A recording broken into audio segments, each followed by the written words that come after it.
Imagine a cold night in March 1984 in the quiet city of Osaka, Japan. The streets were peaceful, and the country was experiencing a massive economic boom. No one could have predicted that a nightmare was about to begin that would haunt the nation for decades. Katsuhisa Glico was the president of Glico, one of the largest confectionery companies in the country. He was at home, relaxing in a bath, when his world was suddenly turned upside down. Two masked men armed with pistols and a submachine gun broke into his house and tied up his family. The intruders dragged Glico out of the bathtub and forced him into a waiting car. This was the start of the Glico-Morinaga case, one of the most bizarre and terrifying crime sprees in modern history. The kidnappers demanded a ransom of 1 billion yen and 100 kilograms of gold bullion. A few days later, Glico managed to escape from the warehouse where he was being held. He was found shivering and exhausted by the side of a railway track. While the CEO was safe, the criminals were just getting started with their reign of terror. The kidnappers began sending letters to the police and the media, mocking them for their failure to catch anyone. They signed these letters with a name taken from a famous Japanese mystery novel. They called themselves the Monster with 21 Faces. The letters were written in a very specific, mocking tone that seemed to enjoy the chaos they were creating. They often insulted the police, calling them stupid and slow. The group seemed to be playing a high-stakes game with the entire country as their audience. Soon, the group shifted their focus from kidnapping to something much more dangerous. They began targeting Glico's products directly by sending letters claiming they had laced the company's candy with deadly potassium cyanide. This news sent a wave of panic across Japan as parents rushed to throw away any candy they had bought. Grocery stores across the nation began pulling Glico products from their shelves. The company's stock price plummeted, and thousands of workers were suddenly worried about their jobs. The monster with 21 faces had managed to bring a corporate giant to its knees without ever being seen.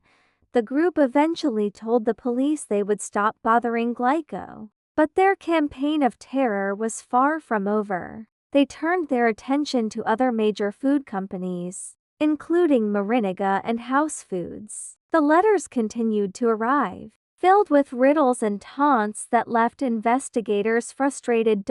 In one letter, the group claimed to have placed poisoned candy on store shelves across the country. They told the public that the tainted boxes would be marked with a special warning label. When police checked the stores, they actually found several boxes of candy with labels that read "Danger, contains poison."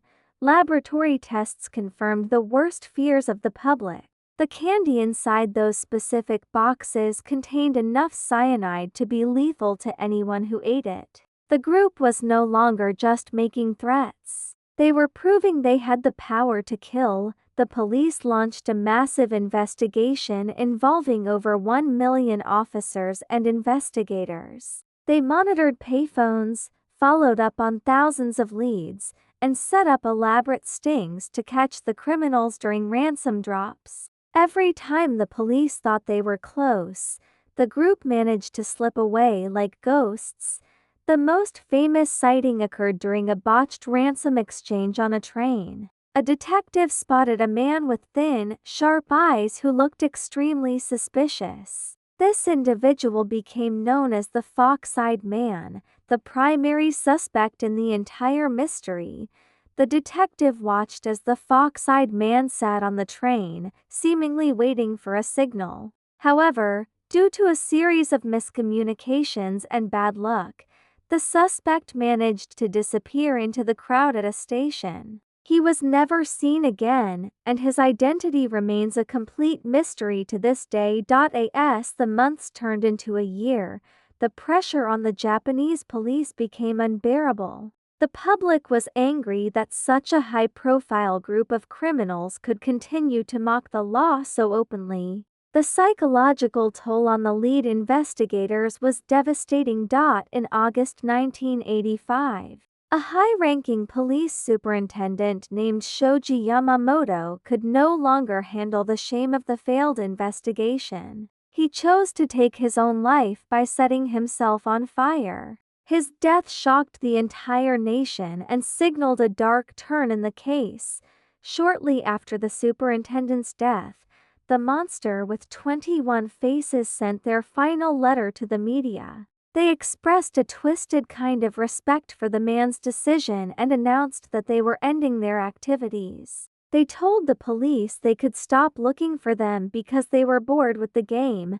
The letter stated that they were moving on to other things and that they would not be heard from again. True to their word, the letter stopped, and no more poisoned candy was ever found. The group simply vanished into thin air, leaving behind a trail of unanswered questions. The statute of limitations on the crimes eventually expired, meaning the perpetrators can never be prosecuted even if they were found today. Numerous theories have emerged over the years about who the monster with 21 faces actually was. Some believe they were disgruntled former employees, while others think they were part of an organized crime syndicate. Some investigators suggested the group might have been North Korean agents or even members of a radical political movement. Despite the millions of hours spent on the case, not a single person has ever been charged. The mystery has inspired books, movies, and endless speculation in Japan.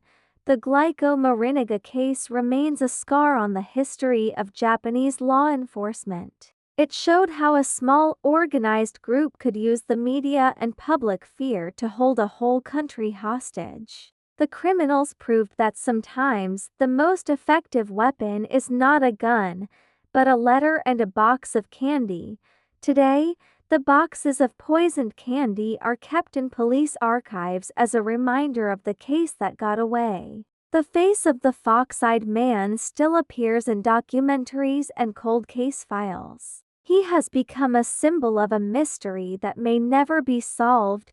Japan eventually moved on, and the companies involved recovered their reputations and their business. However, the feeling of safety that existed before 1984 never quite returned in the same way. The public learned that even the most innocent things can be turned into tools of terror. The monster with 21 faces achieved what they set out to do by creating a legend that outlived their crimes. They turned their story into a dark piece of folklore that is still discussed in hushed tones. They remain the most successful ghosts in the history of crime. We may never know if they were a large group or just a few clever individuals. We may never know why they chose to stop just as the police were at their breaking point. The truth is buried somewhere in the past, hidden behind the many faces they wore. Some mysteries are meant to be solved, while others exist to remind us of the shadows in the world. The story of the candy poisoner is a reminder that some monsters are very real, even if they never show their true faces. The letters have stopped, the labels are gone, and the streets are quiet once again. But somewhere out there, the people who terrified a nation are likely still living among us in silence. The greatest trick a monster can play is making the world believe it was only a story.